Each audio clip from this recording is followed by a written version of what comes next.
Now, in the green building industry, this is, quote, the holy grail is this environmental database with all the life cycle assessment of everything, so I as a designer can look at this and go, okay, should I pick this kind of paper or product or this thing, and which one's going to be more environmentally beneficial?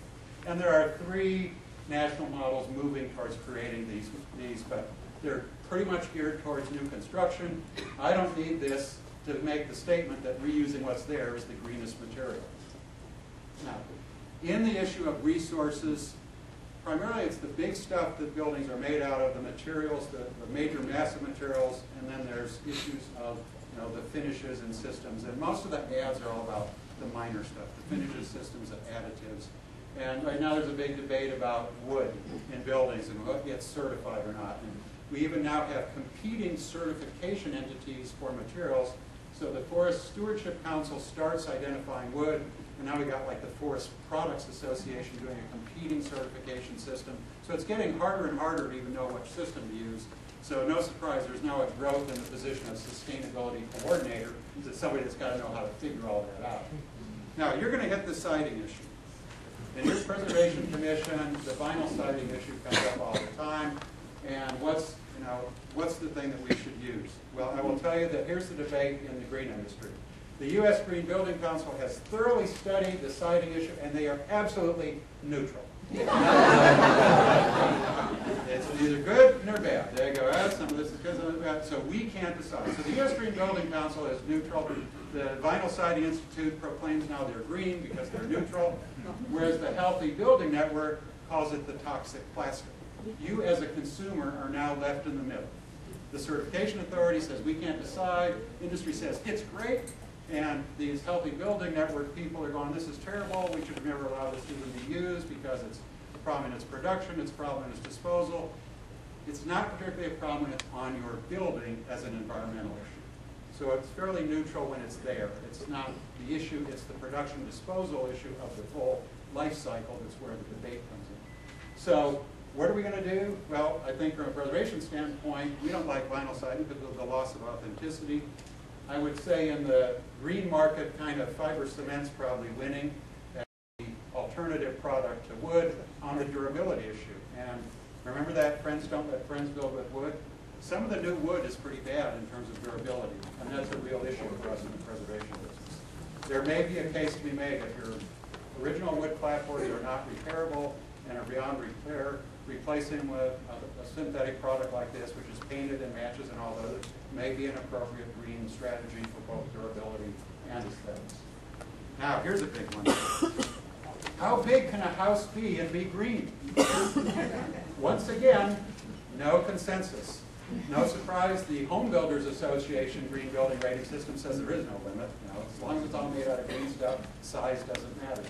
Vermont Builds Greener probably led the charge on putting the statistics in place of measuring, and what we've kind of evolved is in the green home rating systems, we've set a benchmark based upon bedrooms, and if you go above that in size, you lose points, or you have to get more offset points, and you reach a level at which you can't get certified.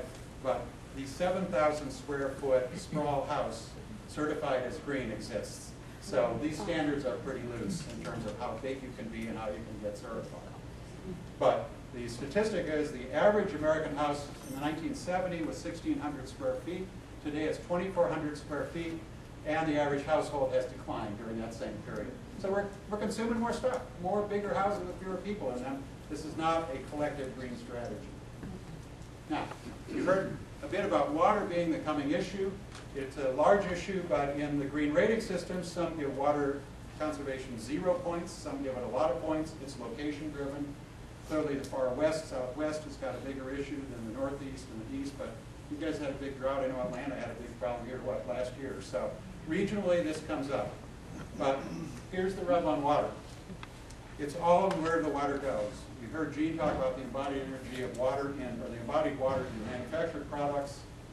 It's greener to eat a veggie burger and a Hummer than a hamburger and a Prius. Why? The average hamburger has 600 pounds or 600 gallons of embedded water in it.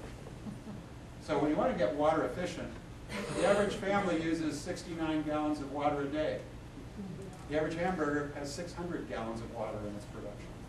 So multiply that by how many billions of McDonald's hamburgers. The water issue is more of an industry issue than it is a personal homeowner issue. Yes, we can tweak our water efficiency and do a better job, but the real tweaking has got to happen at the industrial level. But the cistern is making a comeback. The rain barrel fits into it's more of a fig leaf than a fix. Under the green building rating systems, you need a 350-gallon rain barrel to be seen as adequate for plants, because that's how much water. I mean, if you got 1,000 square feet of water or 1 inch of rain, we'll fill up this 55-gallon rain barrel in like 30 seconds. So it's not a very efficient storage capacity in a rain barrel, but they're popularly being sold, again, more of a fig leaf than a fix. This is probably where we can do a lot. Water efficiency in appliances, dishwashers, washing machines, this is where you should be, if you're going to upgrade things, and we'll talk a little about some of the appliances, but just as we've got Energy Star for energy use in electrical appliances, we're moving to water efficiency ratings for efficiency of appliances. So our culture is getting this and moving it through the marketplace of how to buy things that will, again, have less impact on the environment use.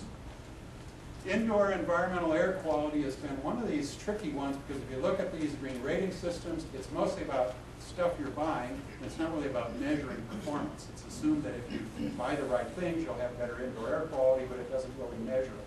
There are things we can do to affect the environmental quality of our old houses that we need to address. Things like this, new paints that don't exhale organic compounds are now readily available. Lots of companies are moving. We probably won't have any high VOC paints available soon. It's all going to move. So industry's responding, making products that are greener in terms of air quality and that off-gas. The smell, that new car smell is not good for you. Did you know that?